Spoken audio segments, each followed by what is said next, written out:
Hi, everybody, and welcome to Investing in Longevity course. It is an extension of our longevity medicine course series. And before taking that, I do recommend you look at our Introduction to Longevity 101 and 201 courses that are available at www.longevity.degree. Today, we're introducing this wonderful course to help you navigate this emerging field. It's in partnership with Longevity.Technology, one of the leading sources of knowledge, data, and information in this new emerging industry. So today, Phil Newman is going to moderate the introduction to the course. Phil? Thanks, Alex. Well, I guess everybody has an introduction to myself. I'm the founder and CEO of Longevity.Technology, and in my career as a marketing person, I've looked at multiple industries as they've emerged and flourished. And of course, the longevity sector is one of those industries that is really in the foothills of being the next mega trend. And for investors, this is a very interesting opportunity to participate in really an area of science and commerce which is going to change the world. And really, we felt that education was going to be a key part of ensuring that investors make the right decisions for the assets that they're managing, but likewise, they understand the implications of those investments that they're making. Some of those investments are going to be nearer term, perhaps looking at clinics and supplements, and then some of them are going to be longer term, which of course is the very exciting field of biotech. So we've brought together a panel of volunteers who've put together a very incredible portfolio of slides and information that will form part of the course. And really joining today are really the 5 contributors to the course. And I guess that it'd be wonderful to go around and introduce everybody to understand their contribution. So Eva, would you like to go first and just explain your background and what you're doing on the course? Absolutely. Thank you so much, Phil, for passing over the word to me. And it's really a great pleasure and honor to be a part of this course. Under the leadership of Alex, we have created from the 2020 the courses for physicians and not only. And they have expanded from the introduction course to the 201 advanced course to a CME accredited curriculum that is now being implemented in universities and on platforms such as NHS. So I hope, and we will of course try our best to also make this course extremely powerful and useful for everybody. And briefly to myself, my name is Evelyn Bishop. I'm a medical doctor and MPH. I'm a professor of medicine at the Shanghai University and Tel Aviv University. And I'm working partially in Switzerland and partially in Shanghai as an internal medicine and oncology professional. But at the same time, I'm also a longevity physician, both at the Human Longevity Inc. Craig Venture Institute in San Diego and San Francisco, and also having my own concierge practice. Wonderful, Eva. Thank you. And Anka, how about yourself? Let's introduce you. Okay, thanks, Phil. Hello, everyone. My name is Jia, or you can call me Anka Song. I have recently acquired my degree of Finance and Economics Specialist at Roman Commerce, University of Toronto. I've been working at Innovation Ventures since last September. And mainly responsible for performing primary market research for the potential investments of biopharmaceutical, healthcare technology, and AI companies. And I'm currently applying to graduate schools. The major I apply for is about mathematical finance, and I understand that finance plays a critical role in allocating resources to medical innovations that improve human lives. For the Investing in Longevity course, I'll be briefly introducing the evolution of the industry and related longevity biotech companies. Next. Great, Anka. And Ricardo, you've got the heavy lifting on the big pharma brief. So talk about yourself. Absolutely. Thanks, Phil. Hi, everyone. My name is Ricardo. I'm an entrepreneurial physician executive specialized in innovative medicine development and pharmaceutical medicine. I actually began my career by practicing medicine in the first place in the clinic before deciding to venture to the pharma and biotech industry, where in the past decade or so, more or less, I have held multiple positions of increasing responsibility and leadership at national, regional, European, and global level in worldwide renowned companies such as Novartis, AstraZeneca, and Roche. In this course, I intend to leverage my past experience working in R&D, product development, and strategy with my international leadership and management experience to bring together the vision of the corporate pharma drug discovery and development world with the moonshot project of tackling aging as a whole. I consider myself a global health enthusiast, passionate about longevity medical education, and that's why we're all here, and also about meaningful life science innovation with the potential to expand human healthy lifespan. So thank you very much, and looking forward to connecting with everyone. Wonderful, Ricardo. Thank you. So, Alex, you're at the forefront of what's happening both in the science and the investment side of longevity. So why do you feel that now's the right time for this course we put together? Sure. Well, I've been in the longevity industry for 19 years. I switched from information technology to biomedicine in around 2004, and I'm religiously committed to the field. I've seen ups and downs in this industry, many companies being born, and many of them died.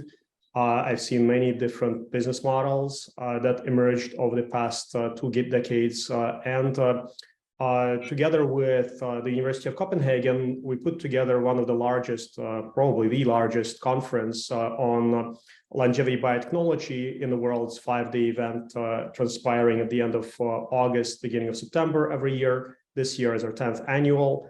I also founded a company called In Silico Medicine, which is an AI-powered drug discovery company, also focused on longevity biotechnology in part. However, we are very well versed in the pharmaceutical industry, and our goal is, of course, to deliver drugs to the market. We also spun off a company called Deep Longevity, which got acquired by another publicly traded company, Endurance Longevity. So I can tell you a little bit about acquisitions in the space. And I specialize in the form of generative AI, designed for drug discovery. And we just developed a range of deep learning aging biomarkers. I invented several interesting technologies in this field since 2016. We publish a lot, and we try to integrate the industry even further and help advance it in every way, shape, and form. I think that this course is going to be extremely valuable for not only investment professionals, but also to high school students, university students, and even lay people alike, because it introduces the most exciting and the most impactful industry that is going to change the way we think about life in general. I think that it's the most impactful industry on the planet. I will provide an introduction to the course. I will tell you a few stories and the rises and falls of the many interesting companies, different business models, and different investing techniques in this industry. Don't have any financial interest in this course, and please don't treat anything we say here as an investment advice. So from my perspective, of course, in the course, I'll be putting together the knowledge and the insights that we see within our brokerage business associated with the whole field of investments into longevity. And yeah, I guess it's really the investment profiles that are out there, the different types of organizations that are getting investment, and likewise the different investment categories that exist within longevity. And of course, we're involved in investment into really 2 domains. I guess it's the longevity that's available now as investment opportunities and the longer term opportunities associated with longevity biotech. And one of those areas that I think, Eva, you could help us with is really understanding that really as a clinician on the front line, there are actually here and now longevity investment opportunities because you're deploying the technology today, right? Absolutely, yes. Thank you so much. And one of my roles here in this course will be to bring also the perspective of a clinician and also of a patient journey in terms of biomarkers of the currently available diagnostics, deep diagnostics, companies who are already trying to apply those in comprehensive settings such as private clinics, and also now academic institutions that are bringing longevity medicine into their platforms, as well as companies that are providing other solutions and other interventions in the early stage for longevity medicine. Great. And Ricardo, of course, we mentioned earlier about big pharma. Those of us that are in the industry know that big pharma is involved. This is not something that is mysterious to us, but of course, there are some myths out there as to how big pharma looks at longevity. So I guess that's something that you're going to be really addressing for us.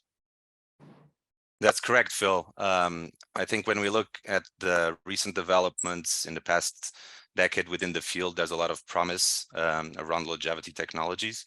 And hence, I think this is an area of exponential expansion. And we are seeing more and more, a lot of publications out there. We're seeing more creation of startups and biotechnology companies in different segments within the field. And I think this is gaining a lot of momentum and very promising for pharma to start looking a little bit more seriously into the field as well. Wonderful. And of course, pharma represents a lot of exit opportunities for investors that are getting companies into that very crucial second phase of clinical outcomes. And I guess that we'll be talking about some of the M&A activity that we've already seen in the sector. Absolutely. I think we're probably going to cover a range of different opportunities for pharma, ranging from corporate venture funds, of pharma companies, ranging from opportunities for co-development or co-commercialization agreements or M&A activities as a whole. So there's different ways of partnering within the industry. The more innovation is out there, the more promising this might be for pharma moving forward. And this is what we also intend to give more visibility to with this course. Great. And Anka, of course, people love data, right? You've been working hard helping us pull together some very interesting statistics. So tell us a little bit about what you've been doing on the course. Actually, I'm currently, for this course, I'm majorly responsible for collecting the data, like their capitalization and value about some outstanding biotechnology companies. And we classify them for 3 generations, and we put them all together, and we also include consumer-focused companies. That's great, Anka. Thank you. So, Alex, let's talk about now the implementation of the course. How do people get access to the course, and when's it going to be available? So the course will be available from www.longevity.degree and from Longevity.Technology, so that you can get it from both sources. It's currently implemented via an online platform that is enjoyed by the many hundreds of thousands of people. It's called Teachable. We launched Longevity Medicine 101 and 201 on this platform, and thousands of physicians took the courses, and many of them received CME accreditation. So it's the same platform. We are going to deliver the course in several steps. In several stages. I will present the introduction to the industry and explain why longevity industry is here and now, and why investing in longevity is important, and why also the understanding of this industry is important. Phil Newman is going to cover the industry part and explain how the industry is organized, what are the different business models. Ricardo is going to provide an overview of the pharmaceutical industry initiatives in this field, and also provide an overview of the many biotechnology companies that are emerging in this area. Evelyn is going to provide the physician's view on the industry and explain how to invest in companies providing medical services, and also the non-profit for-profit combinations. We have many of those emerging, and we will conclude with the different VC approaches, and Phil is going to outline the various venture capitalists and their strategies for investing in the field. Afterward, we will provide multiple guest lectures by top venture capitalists in the field that will cover their own strategies and provide an overview of how they do things. I highly encourage everybody to come to the ARDD conference in 2023. It's going to be the 10th annual, and it will transpire from August 28th to September 2nd. So it's a very long, massive event loaded with science, but also has a substantial VC component. We always have multiple VC panels, and I hope that by that time we will have the longevity investing in longevity course complete. It will emerge over the course of several months. Great, Alex. Well, I guess the key thing now is let's get people signed up, and then when the course is released, we'll let them know. And then hopefully by the time we get to August and ARDD, we'll have plenty more investors genned up on what's happening within this exciting sector. Perfect.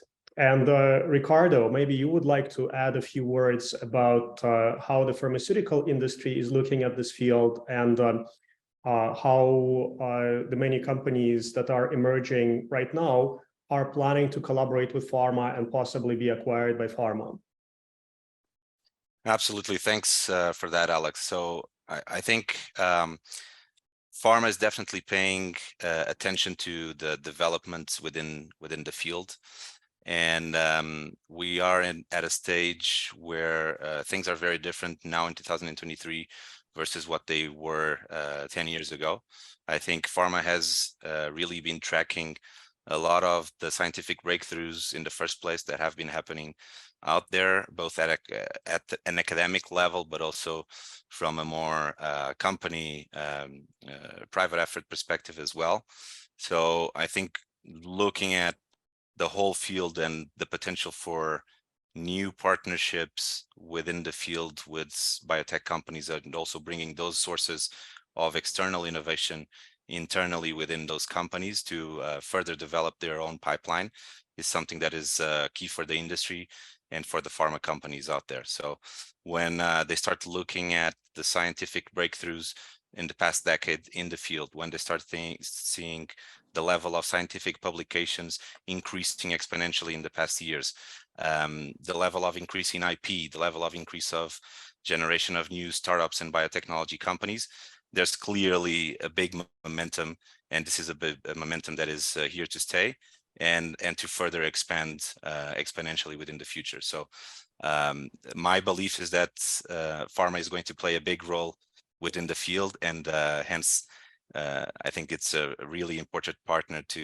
for these companies as well, because they bring a lot of expertise, not only from the development side, but also in the manufacturing, a big manufacturing machine. So I think all in all, there's a lot of synergies that can be explored between more innovative companies on the biotech side and also more established companies in the corporate pharma world. So after many months, a lot of PowerPoint, a lot of number crunching, and some head scratching, we've done it. The course is live. So well done us. Congratulations, the course is live. Yay! It's truly amazing. It has been a wild ride, several months of very hard work, many PowerPoint slides, many interviews with key opinion leaders. Please do enjoy the course and provide us with your feedback.